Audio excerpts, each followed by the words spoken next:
किसी घने वन में एक बहुत बड़ा शेर रहता था। वह रोज शिकार पर निकलता और एक नहीं, दो नहीं, कई कई जानवरों का काम तमाम कर देता।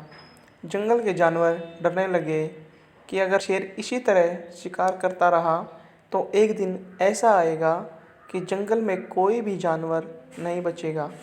सारे जंगल में सनसनी फैल गई। शेर को रोकने के लिए कोई न कोई उपाय करना जरूरी था। एक दिन जंगल के सारे जानवर इकट्ठा हुए और इस प्रश्न पर विचार करने लगे। अंत में उन्होंने तय किया कि वे सब शेर के पास जाकर उनसे इस बारे में बात करें। दूसरे दिन जानवरों का एक दल शेर के पास पहुंचा। उनको अपनी ओर आते देख शेर घबरा गया और उसने गरज कर पूछा, क्या बात है? तुम सब यहाँ क्यों आ रहे हो? जानवर दल के नेता ने कहा, महाराज, हम आपके पास निवेदन करने आए हैं। आप राजा हैं और हम आपकी प्रजा। जब आप शिकार करने निकलते हैं तो बहुत जानवरों को मार डालते हैं। आप सभी को खा भी नहीं पाते। इस तरह से हमारी संख्या कम होती जा रही है। अगर ऐसा ही होता रहा तो कुछ ही दिनों में जंगल में आपके सिवाय और कोई भी नहीं बचेगा। प्रजा के बिना राजा अकेला क्या करेगा? यदि हम सभी मर जाएंगे तो आप भी राजा रहेंगे। हम चाहते हैं कि आप सदा हमारे राजा बने रहें। आपसे हमारी विनती है कि आप अपने घर पर ही रहा करें। हर रोज़ आपके खाने के लिए एक जानवर भेज दिया करेंगे। इस तरह से राजा और प्रजा दोनों ही चैन से रह सकेंगे। शेर को लगा कि जानवरों की बात में सच्चाई है। उसने पल भर सोचा, फिर बोला, अच्छी बात है, मैं तुम्हारे सुझाव को मान लेता हूँ, लेकिन याद रखना, अगर किसी भी दिन तुमने मेरे खाने के लिए पूरा भोजन नहीं भेजा तो मैं जितने जानवर चाहूँगा मार डालूँगा। जानवरों के पास तो और कोई चारा नहीं, इसलिए उन्होंने शेर की शर्त मान ली और अपने अपने घर चले गए। उस दिन से हर रोज़ शेर के खाने के लिए एक जानवर भेजा जाने लगा। उसके लिए जंगल में रहने वाले सब जानवरों में से एक एक जानवर बारी बारी से चुना जाता था। कुछ दिन बाद खरगोशों की बारी भी आ गई। शेर के भोजन के लिए एक नन्हे से खरगोश को चुना गया।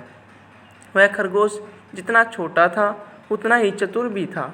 उसने सोचा, बेकार में शेर के हाथों मरना मूर्खता है। अपनी जान बचाने का कोई न कोई उपाय अवश्य करना चाहिए और हो सके तो कोई ऐसी तरकीब ढूंढनी चाहिए जिसे सभी को इस मुसीबत से सदा के लिए छुटकारा मिल जाए। आखिर उसने एक तरकीब सोच ही निकाली। खरगोश धीरे धीरे आराम से शेर के घर की ओर चल पड़ा। जब वह शेर के पास पहुंचा तो बहुत देर हो चुकी थी। भूख के मारे शेर का बुरा हाल हो रहा था।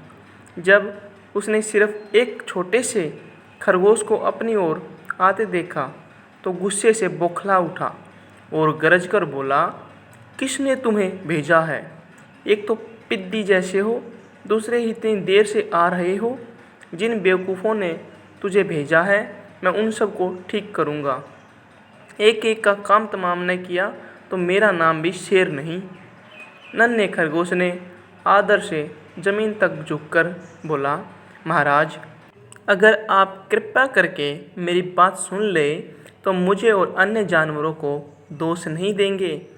वे तो जानते थे कि एक छोटा सा खरगोश आपके भोजन के लिए पूरा नहीं पड़ेगा, इसलिए उन्होंने 6 खरगोश भेजे थे। लेकिन रास्ते में हमें एक और शेर मिल गया। उसने 5 खरगोशों को मारकर खा लिया। यह सुनते ही शेर दहाड़ कर बोला, क्या कहा? दूसरा शेर? कौन है वह? तुमने उसे कहाँ देखा? महाराज, वह तो बहुत ही बड़ा शेर है। खरगोश ने कहा, वह ज़मीन के अंदर बनी एक बड़ी गुफा में से निकला था। वह तो मुझे भी मारने जा रहा था, पर मैंने उससे कहा, सरकार, आपको पता नहीं कि आपने क्या अंधेर कर दिया है। हम सब अपने महाराज के भोजन के लिए जा रहे थे, लेकिन आपने उनका सारा खाना खा लिया है। हमारे महाराज ऐसी बातें सहन नहीं करेंगे। वे ज़रूर ही यहाँ आकर आपको मार डालेंगे। इस पर उसने पूछा, कौन है तुम्हारा राजा? मैंने जवाब दिया, हमारा राजा जंगल का सबसे बड़ा शेर है। महाराज मेरे ऐसा कहते ही वह गुस्से से लाल पीला होकर बोला, बेवकूफ़, इस जंगल का राजा सिर्फ मैं हूँ। यहाँ सब जानवर मेरी प्रजा है। मैं उनके साथ जैसा चाहूँ वैसा कर सकता हूँ। जिस मूर्ख को तुम अपना राजा कहते हो, उस चोर को मेरे सामने हाजिर करो। मैं उसे बताऊँगा कि असली राजा कौन है। महाराज इतना कहकर उस शेर ने आपको बुलाने के लिए मुझे यहाँ भेज दिया। खरगोश की बात सुनकर शेर को बड़ा गुस्सा आया और वह बार बार गरजने लगा। उसकी भयानक गरज से सारा जंगल दहल गया। मुझे फौरन उस मूर्ख का पता बताओ, शेर ने दहाड़ कर कहा। जब तक मैं उसे जान से न मार दूंगा, मुझे चैन नहीं मिलेगा। बहुत अच्छा महाराज, खरगोश ने कहा, मौत ही उस दुष्ट की सज़ा है। अगर मैं थोड़ा बड़ा और मजबूत होता तो मैं खुद ही उसके टुकड़े टुकड़े कर देता। चलो रास्ता दिखाओ, शेर ने कहा। फ़ौरन बताओ किधर चलना है। इधर आइए महाराज, इधर। खरगोश रास्ता दिखाते हुए शेर को एक कुएं के पास ले गया और बोला, महाराज वह दुष्ट शेर ज़मीन के नीचे किले में रहता है। ज़रा सावधान रहिएगा। किले में छुपा दुश्मन खतरनाक होता है। मैं उसे निपट लूँगा, शेर ने कहा। तुम यह बताओ कि वह है कहाँ? पहले जब मैंने उसे देखा था तब तो वह यहीं बाहर खड़ा था। लगता है आपको आता देखकर वह किले में घुस गया। आइए मैं आपको दिखाता हूँ। खरगोश ने कुएं के नज़दीक आकर शेर को अंदर झांकने के लिए कहा। शेर ने कुएं के अंदर झांका तो उसे कुएं के पानी में अपनी परछाई दिखाई दी। परछाई को देखकर शेर जोर से दहाड़ा। कुएं के अंदर से आती हुई अपने ही दहाड़ने की गूंज सुनकर उसने समझा कि दूसरा शेर भी दहाड़ रहा है। दुश्मन को तुरंत मार डालने के इरादे से वह फौरन कुएं में कूद पड़ा।